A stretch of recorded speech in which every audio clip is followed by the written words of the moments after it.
Hi అండి. ఈరోజు అయితే మంచి హార్వెస్ట్ అనే చెప్పొచ్చండి. అయితే ఈరోజు హార్వెస్ట్ లాంగ్ వీడియో చేశాను. అందరూ చూడండి, సబ్స్క్రైబ్ చేసుకోండి, లైక్ చేయండి, స్క్రిప్ట్ చేయకుండా చూడండి. చాలా బాగుంటుంది ఈ హార్వెస్ట్ వీడియో. ఇదిగోండి చూడండి, టమాటాలు అయితే ఒక్కొక్క చెట్టుకి ఒక 1/2 kg పైన పండాయండి. నేను మధ్యలో 1-2 సార్లు కర్రీలోకి అవసరమై కోసుకున్నాను, అయినా ఇన్ని పళ్ళు వచ్చాయండి. రెడ్గా చాలా, అసలు ఏ కూరలో వేసిన మంచి కలర్ వస్తున్నాయండి. జ్యూసీగా లోపల రెడ్గా ఉంటాయి. మనం బయట కొనేవి అప్పుడప్పుడు లోపల పచ్చిగా అనిపిస్తుంది, బయట కలర్ ఉంటుంది కదా.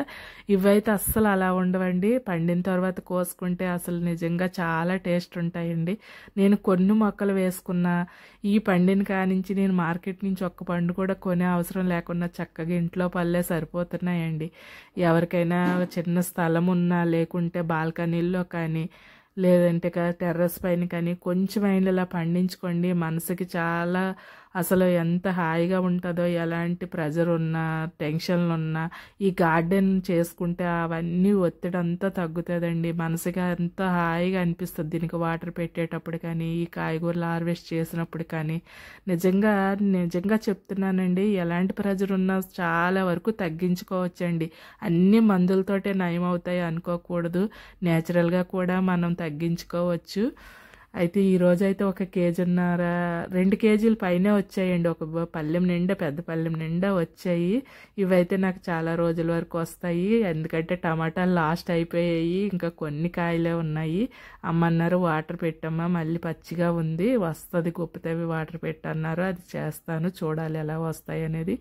చూసారండి, చిక్కుళ్ళు అయితే నిజంగా ఎంత మనసుకి ఈ కోస్తుంటే చెప్పలేనంత సంతోషంగా ఉంటుందండి. మీరు అనుకోవచ్చు ఏంటి అంత హ్యాపీయా కాయగూరలు కట్ చేయడం అనేది. అది చేసే వాళ్ళకి, గార్డెన్ పెంచే వాళ్ళకి తెలుస్తుందండి. చాలా హ్యాపీగా అనిపిస్తుంది ఆ కాయగూరలు కట్ చేస్తుంటే. ఎందుకంటే మన చేతులతో మనం పెంచి వాటిని రోజు ఉదయాన్నే లేవగానే ఫస్ట్ నేను గార్డెన్నే చూసుకుంటానండి. అసలు ఏ కాయగూరలు ఎలా ఉన్నాయి, ఏమున్నాయి, అసలు ఎంత బాగున్నాయి అని. ఇందులో అయితే చిన్న చిన్న పిచ్చుకలు వస్తాయండి. అవి చిక్కుడుపాదు పైన ఎక్కువ వాళ్తాయి, ఆ పూత దగ్గర తింటుంటాయి. తేనె తాగుతున్నాయో ఏం తింటున్నాయో నాకైతే తెలీదు, కానీ దాన్ని వీడియో తీద్దామనే లోపు ఎగిరిపోతాయి. సరే వాటిని డిస్టర్బ్ చేయడం ఎందుకులే అని వదిలేస్తాను. కెమికల్ లేకుండా మనం పండించడం వల్లనేమో ఆ పిచ్చుకలు ఎక్కువగా వస్తున్నాయి అనుకుంటున్నాను. ఎందుకంటే నేను ఉన్నంత మట్టుకు కెమికల్ యూజ్ చేసిన దగ్గర, పొల్యూషన్ ఉన్న దగ్గర చిన్న పిచ్చుకలు ఉండవని విన్నాను. అయితే ఇలా నేచురల్గా పండించే పంటల దగ్గరికి ఆ పిచ్చుకలు అనేవి బాగా చేరుతాయండి. నేను ఏదో రకంగా ఒక్కసారైనా చిన్న వీడియో చేయాలనుకుంటున్నాను.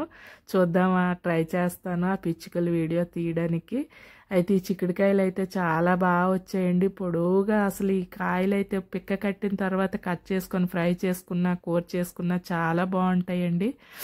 దీనికైతే మనం పెద్ద ఖర్చు ఏం పెట్టట్లేదు ఈ గార్డెన్కి.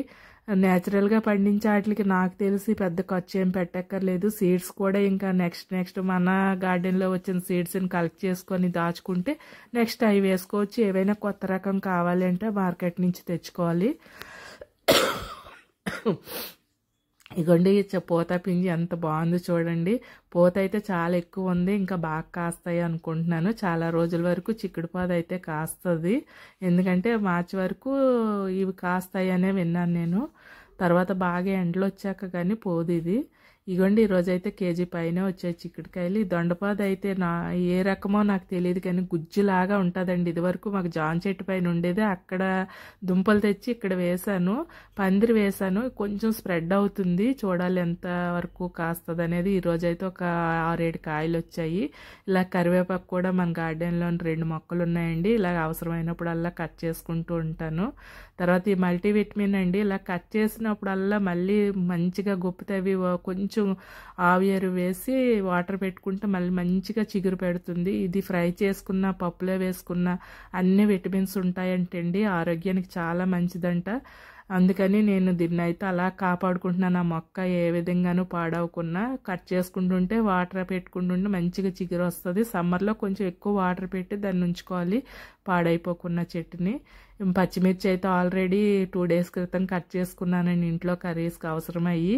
ఇప్పుడైతే కొన్ని కాయలు వచ్చాయి, అవి కూడా తీసుకున్నాను. ఈ పచ్చిమిర్చి మధ్యలో జొన్న మొక్కలు వేసానండి, అవి అయితే పెద్దగా లేవలేదు, ఎందుకంటే దానికి కావలసిన ఎరువు అందలేదు అనుకుంటున్నాను. చిన్న పొత్తులు వచ్చాయి. సరే చూద్దామని తీస్తే పిక్ అయితే మంచిగానే తయారయ్యిందండి. ఇంకా ఈ టైంలోనే కట్ చేసుకోవాలి. ఒక 4 పొత్తులు ఉంటే కట్ చేసుకున్నాను. చిన్న వచ్చాయి. తర్వాత కొన్ని వంకాయలు కూడా తీసుకున్నాను. ఈ వంగ మొక్కలకు కూడా మొన్న మంచిగా గొప్పితే వాటర్ పెట్టాను. పూత పిండి కొంచెం మంచిగానే ఉంది. ఇప్పుడైతే ఒక 4-5 కాయలే వచ్చాయి. తర్వాత సీమ మిరపకాయలండి. ఇవైతే ఈ పళ్ళు ముగ్గిన తర్వాత ఎండలో పెట్టుకుంటే ఇవి అప్పడాలకి వడియాలకి బాగుంటాయంటండి. ఈ మార్కెట్లో అయితే చాలా కాస్ట్ ఉంటాయంట. మొత్తం అన్నీ కట్ చేసుకున్నాను, ఎండబెట్టి స్టోర్ చేసుకోవచ్చని. ఈ కాకరపాదు ఇదివరకు అప్పుడు స్టార్టింగ్ వీడియోలో ఉండేది కదండి, ఆ ప్లేస్లోనే వేరే బయట మొక్కుంటే తెచ్చి వేశాను. మళ్ళీ మంచిగానే స్ప్రెడ్ అయ్యింది. ఈ సైడ్ కొంచెం తెగిలొచ్చిందండి. మొన్న బూడిద జల్లాను, పుల్ల మజ్జిగ జల్లాను, చూడాలి. తర్వాత ఈ జాంకాయలండి, నాటు రకము. టేస్ట్ అయితే చాలా బాగుంటాయి, గట్టిగా ఉంటాయి కాయ. ఇది నేను వేరే వాళ్ళ చెట్టు కింద తెచ్చి వేశాను మొక్కని.